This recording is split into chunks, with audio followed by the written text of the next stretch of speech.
Hi, everybody. This is Jim Rose with NorCal Slot Car Scene.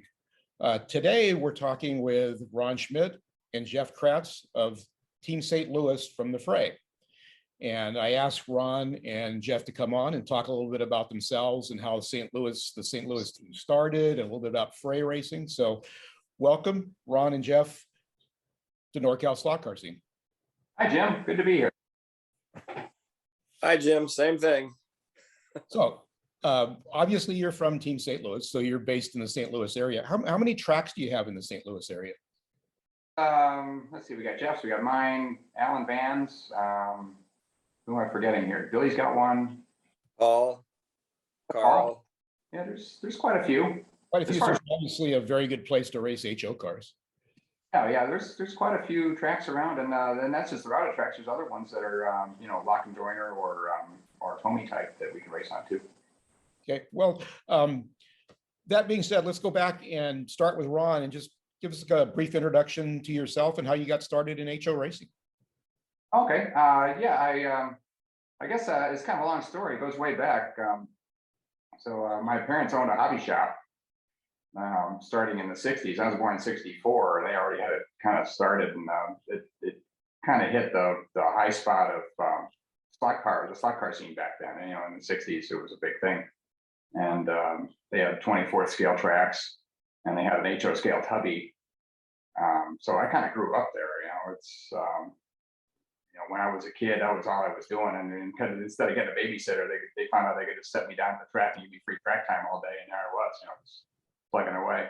I kind of like a kid with free track time is dangerous. Yeah, it was awesome. Got pretty good at it. I mean, for like a 6-year-old, I was a pretty good slot car racer back in the day. But I kind of preferred the 24 scale, really. They had a tubby track, but I didn't mess around with it too much because I don't know, the big cars appealed to me more. But the tubby was always there, and it was getting used. And there were several 24 scale tracks. And man, I can still smell that place. The Pepsi, the cigarette smoke, and the oil of wintergreen. Man, every time I smell that stuff, it's like, oh yeah, I'm back there.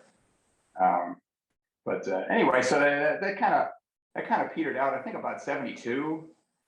It kind of all petered out, and mom and dad got rid of all the 24 scale tracks. They kept the tubby storage, but we didn't. You couldn't get it into the house. It had to go in the basement, and we couldn't get it down the basement. It's pretty big, so just kept it in storage forever. It was in storage for over 40 years, and I had a little track at the house when I was 13, 14, something like that. I had one set up. I didn't do much racing, but I had it set up, and I tweak on cars a little bit. It was kind of fun. I always liked tweaking on them. It was even when I was a little kid, they were fun to work on. Try to make them fast. So anyway, I got kind of lost interest there, and then about 16 years old, I just stacked, put it all in a box, and that was it. And didn't really get into it very much. Then a long time later, okay, so then my mom died, and my dad finally moved out of the house and moved into a townhouse where they had a walk-in basement. So he finally got the tubby out of storage after like 43 years. So it's been in storage for forever. It had thick layers of dirt and muck on it. He got it out and tinkered with it and got it running. So we actually were able to run some laps on it, with the old busted up lock and joiner track on it and everything. And it was working okay, but he didn't really like it. He kind of wanted to have a more modern track because that track was all beat up. It was, it had burn marks in it. It was just worn out. So he went and got some Tommy track. He's going to put the Tommy track in, but he never really got around to it. He had a lot of hobbies. He'd fish. He would fish in boating and traveling. He liked to travel all over the place. So he never really got around to fixing it all up. So, and then he kind of died suddenly. And though he never really got it finished. He had all the track, and he had started putting Tommy in, but he never really finished it. So anyway, I inherited that. At his wake, I run into my cousin. I hadn't seen him in like 10 years. My cousin Mike shows up. He goes, "Hey, Ron, whatever happened to that tubby?" I go, "Yeah, I got that. I don't know what I'm going to do with it." He goes, "Oh, well, don't get rid of it. I won the Missouri State Championship on that track in 1966. Or was it 67? Anyway, one of those two." I go, "Wow, I had no idea." Wow, that's amazing. I had no idea. All right, I'll try to hang on to it. So anyway, I hung on to it. And he goes, "Well, hey, you know what? I'm just getting back into this racing thing, and why don't you come out on Tuesday nights? We always race at this place. These guys have this big track. Come on out, you'll love it. So a couple weeks later, I show up and holy cow, this track is amazing. It's like 180 feet long, a Tommy 4-lane. It's just a monster track. I don't know, 25-foot straightaways. Wow, it was awesome. I ran a couple laps. Mike lent me a couple of cars. I was out there running. Oh my God, this is amazing. It's the best thing ever, you know. So I was totally hooked. So that's kind of how I got back into it. And then a little later than that, one of our local guys, Alan Van Arsdale, and you probably know him. He was on a freight. He got a TKO routed track. So it was the first routed track we had. And when he got that hooked up, he got with Richard Phillips. I guess he just called him out of the blue or something and said, hey, why don't you come on out? And lo and behold, Richard Phillips came out one time and we had a race. He's known to show up just about everywhere. He toured. He takes it all over the country. It's really, what a guy, you know, what an ambassador to the sport, you know. And so he showed up, I don't know, like January of 2011 or something like that, maybe February. Yeah, I know it was in the winter because there was snow. He showed up and, you know, pretty much cleaned our clock. We didn't know what we were doing really. I think Alan and Jeff had kind of messed around with freight cars just a little bit, but you know, we didn't really have anything good. And so Richard Phillips, of course, he's got tons of great stuff. So he showed up. We put some cars on the track. It's like, oh my God, you can't even hear that thing. It was amazing. You know, we were blown away. It was super fun. Had a good time. And then after that, Richard kind of went through, you know, his toolbox and showed us all the neat things, you know. And I remember looking at that, you know, little comm checker that Scale Engineering makes. He showed me that. I go, oh, that's the coolest thing ever. Oh yeah, I see what you're doing there now. And that kind of really got me, really piqued my interest. And like, oh yeah, I got to get into that. That's cool. So, and then Alan, he was kind of the impetus. Alan says, well, I'm going to go to the Fray next year. You guys want to come along or not? And I guess Jeff and I said, yeah. So that was the impetus, or that's the start of Team St. Louis, is us three. And that wasn't that long ago then, about 2011 or so? 2012, our first Fray was in 2012. And we had, it was just us three. And then Richard Phillips hooked us up with a couple of guys, Louis Worry and Chad Trump. So and we started out there. Yeah, it was amazing. You know, we had such a great time. We showed up kind of late. I think we showed up on a Wednesday evening or something like that. So we had no chance of learning all the tracks. It was just too much. But we had a blast. It was so fun. And we ended up doing okay. We ended up with a winning record. So, and which is great. You know, we showed up and, you know, didn't really have a whole lot going on. We had a few decent cars because we learned a little from Richard and we'd worked out some things. And I bought an RJ jet and kind of reverse engineered it and stuff. You know, and then I talked to RJ quite a few times on the phone. You know, it's kind of digging into all the details. But if those of you that don't know, RJ is Rick Jockum. Jockum, sorry about that. Yeah, that's the Jockum. So you know, he obviously knows a couple things about these too, so that got us started. It was cool to go out there, you know, and we've been there ever since. You know, and every year I guess we seem to get a little better. You know, we build on the previous year and, you know, pick up a few things and keep on going. So yeah, Team St. Louis has done pretty well.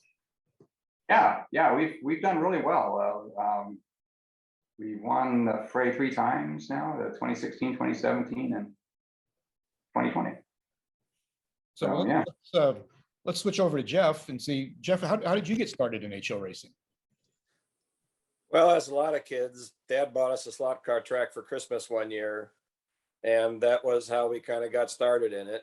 And funny story, Dad bought the slot car track at the store where Ron's dad owned. So that was before the slot car tracks were before my time. I wasn't born until 70, so they were all gone by the time I started going with Dad. Dad was big into trains, but yep, we started out there. And as life goes on, everything gets put in a box. I was stationed overseas in the Marines in Okinawa. During the Gulf War, we were all bored when we sent all our stuff away. And I was like, hey, Dad, how about send me that box of slot cars? That's interesting because I had no idea that you were in the military, but I was born in Okinawa. Oh, okay. Well, small world. Small world. So Dad sent us the stuff, and we played around with it. And then I came home and, set a little thing up in the basement and would play with it from time to time.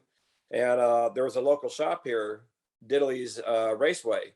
Had no clue what it was, and I just drove by it all the time. And one day I looked, and it's like, well, there's little race cars on the window. So I went in, and he had leagues and kind of got me stirred back up. That's about the time I met Alan Van Artsdalen. And somehow we got hooked up with Jim Nagy from Slot Pro Speedway up in Illinois. He used to come to our slot car show, and we went up there for his fling. And that was mine and Alan's first step into the Fray cars. That was right before Ron had showed up. And Ron showed up at the perfect time. We just got into this, and I remember I bought a balanced arm from RC, a wizard arm from RC Lincoln, and Ron was like, "Oh, this is cool," and it's all been history since then. So that's amazing. That was one of my other questions, is how did you and Ron get together? So just kind of by chance through Alan? Yep. He Alan and me raced with Ron's cousin Schmidt. He on our normal Tuesday night racing, and he would always talk about his cousin. And one night, sure enough, Ron showed up, and here he was. And he took the Fray cars. He saw those, and he thought that was the coolest thing in the world. So it all kind of clicked at the right time for us. So was that the original nucleus of the St. Louis team, the two of you and Alan? Correct. Yeah, I think Alan and me originally started it, and then that might have been for about a year, and then Ron popped in right at the perfect time. So and then that first Fray. So who else was on the team that first Fray? Do you remember? Yeah, it was Chad Trump and Louis Worry from out on the East Coast. Yeah, we had 3 people, and Richard's like, "Hey, you guys come out, I'll get you some other racers." So we showed up, and unfortunately Louis never made it back out, but Chad was like, "Hey, look, you guys look like you're having a good time and having fun," and so he's just wants to stick with us, and so he's been sticking with us since then. Sounds great. Well, that's kind of about the same time I started. So, Ron, you could have picked me instead of Chad, but there's a little bit of talent there, probably makes the difference. Well, yeah, if Richard had picked you instead of Chad, who knows where things would have happened, but you were already on another team. So yeah, I was on Team Sacramento. And I think go back a little bit to what you were talking about, the first Fray car that I built, I figured if I have all the right pieces and just put it together, the car should be fast. And that's just not the case. It takes a lot of work. And Ron, you're known as one of the best builders in the country for HO Fray cars. Yeah, thanks. Yeah, there's a lot to it. Yeah. Every little thing counts, right? Everything, from the guide pin to the body, to the tires, to the axle, everything matters, and if you have anything screwed up, it's not going to work right. Well, Jeff mentioned RJ Jets too. Did you ever have an inclination to sell your cars, or just doing it for you and your team? I mainly just do it for the team. I have sold a few. I mean, I've maybe 10 of them over, the last 5-6 years. But it's not something I'm really into. So I don't want anybody think I'm building cars for people. I'm not doing it. There is no header on the bottom of this frame that says, "Here's the email for Ron Schmidt to buy cars." And one of them's on our team, right? And Michael Paulus he's a great builder, and he builds for lots of people. So if you want a good car, he's one good guy to get them from. Well, that was my next question, is who's on the current, or, we haven't raced in the Fray for a year and we won't next year, but who's on the current team besides the two of you and Chad? Okay. You and Chad, and Chad's from California. He's a local guy at the Fray. And then we also have Scott Chalmers. Thank you. I had a brain fart there for a minute. Scott Chalmers from Minnesota, and Michael Paulus from Illinois. You're always having fun. Racing is racing, but you're always having fun. Be fun. Yeah, I always sometimes I have to remind myself of that after I wreck too many times. But yeah, it's a lot of fun. And we're a pretty good nucleus of a team. We've been together, 4 Frays. I think we've had this team for 4 Frays. I think Michael Paulus has been on the team for 5 Frays, but I'm not certain of that. Well, Jeff, there's an interesting thing going on here. Unfortunately, because of COVID, we haven't had the Fray since 2020. But you won the last Fray, which means you're going to be the reigning champion for 2 years. Well, technically, it's going to be 3, but I'm not counting. So and you won the race on the pink track, which a lot of people despise. Do you like the pink track? Obviously. The pink track is not my favorite track. It's not the most technical, but I've learned to like it more than I originally did. So, and you have a gold track, I understand? Yes, I have a slightly modified version of the gold table. I asked Richard Phillips if he were to redo it, what were the couple things he would change? And when we built it, that's how we did it. The S's at the far end are just a little less, they're a little less exaggerated, and going up the carousel, it's a slightly bigger radius there. If you could pick a track to have the final on, which one would you pick? Oh, well, I like so many of them. You know, when you're in the hall, everything, if you're looking up at the stage, everything on the left side, you've got the black table, which is awesome, the tan table, which is awesome, the blue table. I even love the red table now. I despised the red table for years, but I like it. If you take out orange and you take out purple, just because of some of the craziness of them, pretty much all the tracks, I'd vote for any given one on any given day. Ron, what about you? You've obviously done well at the Fray, but I know you've been in the A mains. You can tell me what your biggest win is in Fray racing. Well, at the Fray, I've only been in the A main once. I've gotten really close several times. I've finished 7th or 8th 3 times, I think, which is super frustrating. All I got to do is get out of the B main. I can't do it. I know that feeling for sure. You've been there. I was in the A main one time. I was on the blue table, 2016. I think that's the year we won the Fray the first time. So that was a heck of a year for me. So that was, I mean, as far as the Fray goes, that's my best finish. I really had a really fun time. I guess it was 2 Frays ago when it was on the green table, right? The new green table, yeah. I moved up like 5 or 6 times. I didn't qualify all that well, but man, I moved up a whole bunch. Man, that was fun. That was really cool. I got to the B main, and then, man, those guys are fast. That was super fun. As far as I at the Ohio Cup once, I got a terrific race. It goes me and Michael Block on this little point and shoot table they had as a kind of a paperclip looking thing. But boy, that was a fun race. We were just laughing the whole time. It was so fun, because we were within, a foot of each other for the whole race. And he ended up beating me, but I tried to dive the last corner. I was like 30 seconds left to try to catch him and get past him. And I couldn't do it. But man, that was a fun race. And then that's the same Ohio Cup. I ended up when they ranked the drivers at the end. They go by total feet. There's 2 or 3 tracks, and they add up all the feet that you drove. And that's the one where I beat Jeff by 1 foot. Yeah. We ended up going like, I don't know how many, it was like 4 miles or sort of 2.5 miles or 3 miles of that little car going, and I beat Jeff by 1 foot. So what about you've done well at the Coral, I know.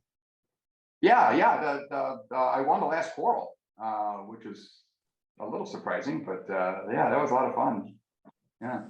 What do you think about that table? Because in my opinion, I think that's one of the best individual tables there is, the yellow table at the Coral. At the Algarve track, that's a really challenging track. It's got a weird rhythm to it, but it's a nice track. It just takes a little while to pick up. So it's a little intimidating when you first show up, because it's just so big, and it's got some pretty strange curves in it. But yeah, that is a great track.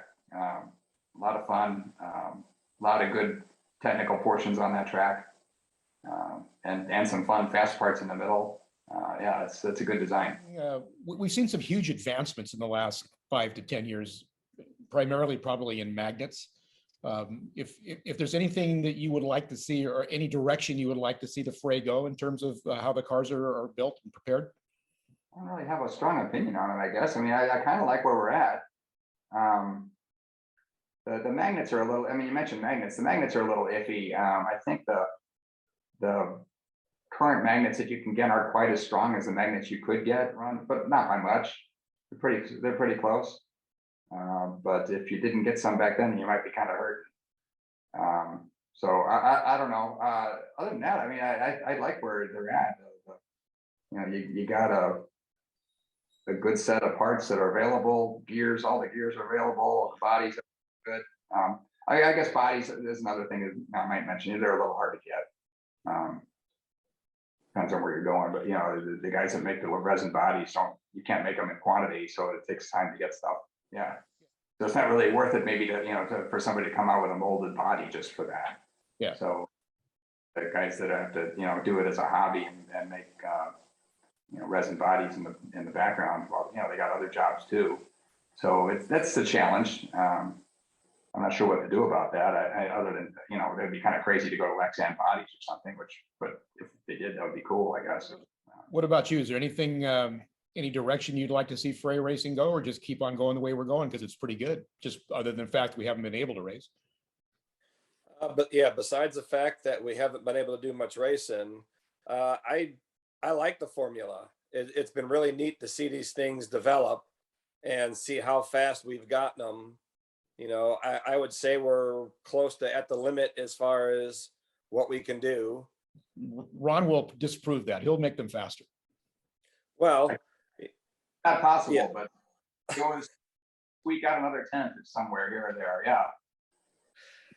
Yeah, I would say we're probably close to the end of like how much more we can get out of them, which is fine by me. They're almost to the point where if they allow another set of magnets, they'll become a magnet car. They'll become too sticky, and I like where they're at right now. I mean, I've enjoyed the Fray cars ever since I got into them, and the more I've played with them, the more we've learned how to tweak them. It's amazing. It's amazing what you can do when you're motivated to play with a little toy car. And just to wrap this up, I want to thank Ron and Jeff for coming on to NorCal Slot Car Scene, and I appreciate their time. And I consider both of you my friends, and well, enemies on the track, but we're all friends. We all do this for fun, and we all have fun. And one of the things I really like about your team, and the two of you in particular, you're always there. If somebody asks you a question, you know, my car's not working right or whatever, you're there and you help people. And that's good for the sport. Yeah, that's really what it's all about. I think it's more fun when everybody's fast. So Absolutely. Especially if there's some little thing that's wrong, you know, like, you know, let's fix that pickup shoe. Hey, you know, I'll show you how to do it. That's all good for later too. You know, if somebody learns how to do that, then great. Then they can show somebody else. So, and it goes on. Well, sounds good. Again, thank both of you, Ron. Thank you, Jeff, for coming on, and I hope to see you at a race soon. Not a problem. Thanks for having us, Jim.